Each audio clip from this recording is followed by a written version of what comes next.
ये लीला किए। और फिर जब मंडली बनी गई है तो भगवान ने देखा हमारे यहाँ का माखन बाहर जा रहा है, हमारे बाल बाल छोटे छोटे सखा सब दुबले पतले बिल्कुल, ये हड्डियां सब की कीर्तन कर रही हैं।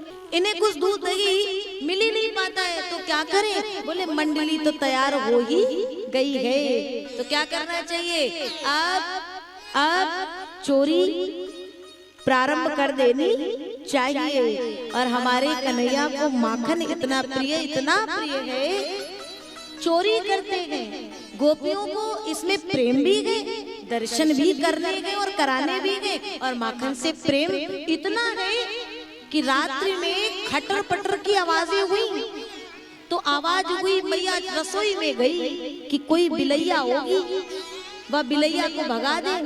तो रसोई घर में बिलैया नहीं, बड़ो सो बिलोटो बैठो है, और वो बिलोटो मुख में खूब माखन लगाए और हाथ माखन की मटकी में।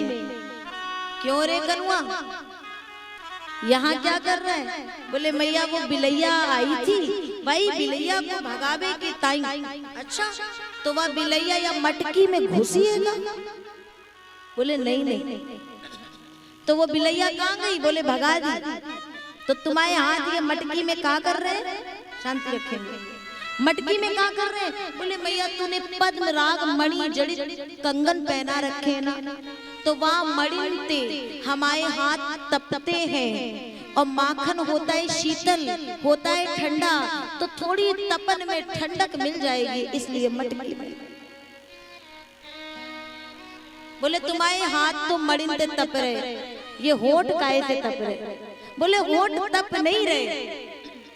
अब यहाँ इतना माखन मिश्री फैला है तो कुछ चींटी, कुछ मक्खी, कुछ तो आएंगी।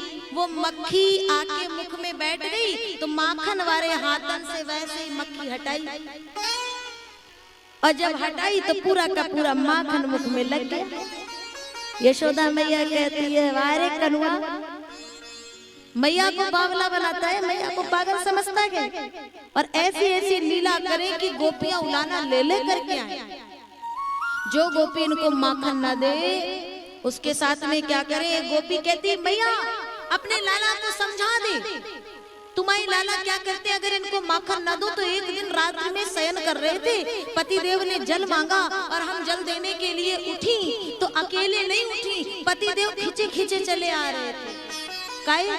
पीछे देखा ये कार्य तुम्हारे कनुआ ने किया। कब कर दिया किसी को पता नहीं। हमारी चोटी और हमारे पति देव की दाढ़ी एक में बांध दी थी, तो पति देव पीछे पीछे खींचे चले आए। कन्हैया कहते भाभी हम ऐसी उद्दंडता हम नहीं करते भाभी, और ये हमारे कन्हैया की ऐसी उद्दंडता है, रोज उलाना गोपियां लाए लेकिन मैया ना माने, क्योंकि मैया कहती है 9 लख गैया नंद बाबा के नित नयो माखन होए।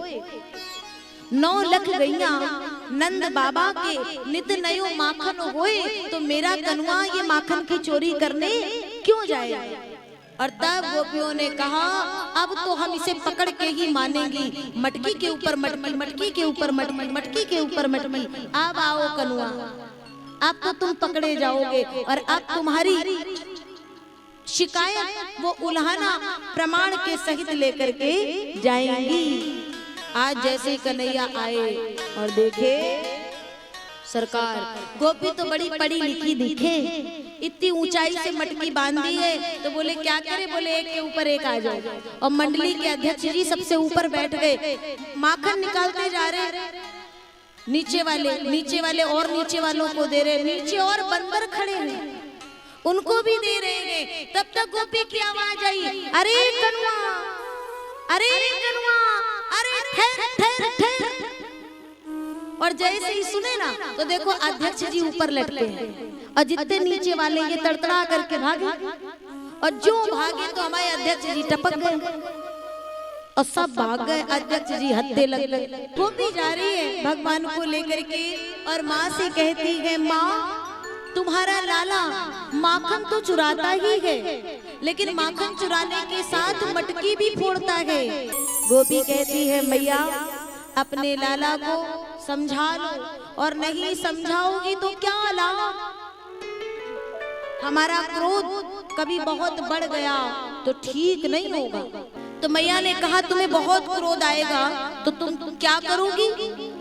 तो गोपी कहती है मैया अगर हमें बहुत क्रोध आ गया तो हम क्रोध में कहीं तुम्हारे लाला को गारी ना दे दे। और जैसे ही कहा हम गारी दे देंगी तो माँ ने कहा सुनो, जिसका जिसका जितना जितना खाया है उसका कई कई गुना अधिक हमसे वापस ले लेना, लेकिन हमारे लाला को कभी कोई बात मत कहना। और माँ तो भाव में डूब गई।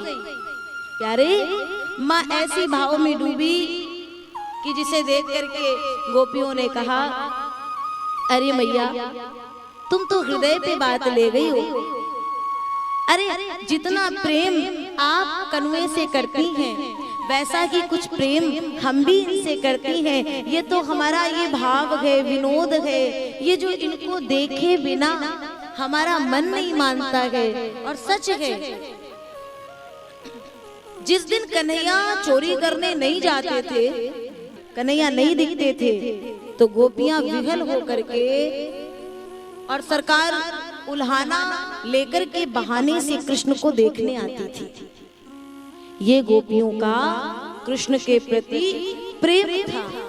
धीरे धीरे परमात्मा और बड़े हो रहे हैं। इस तरीके से भगवान ने ये माखन चोरी की ये दिव्य लीला संपन्न कराई।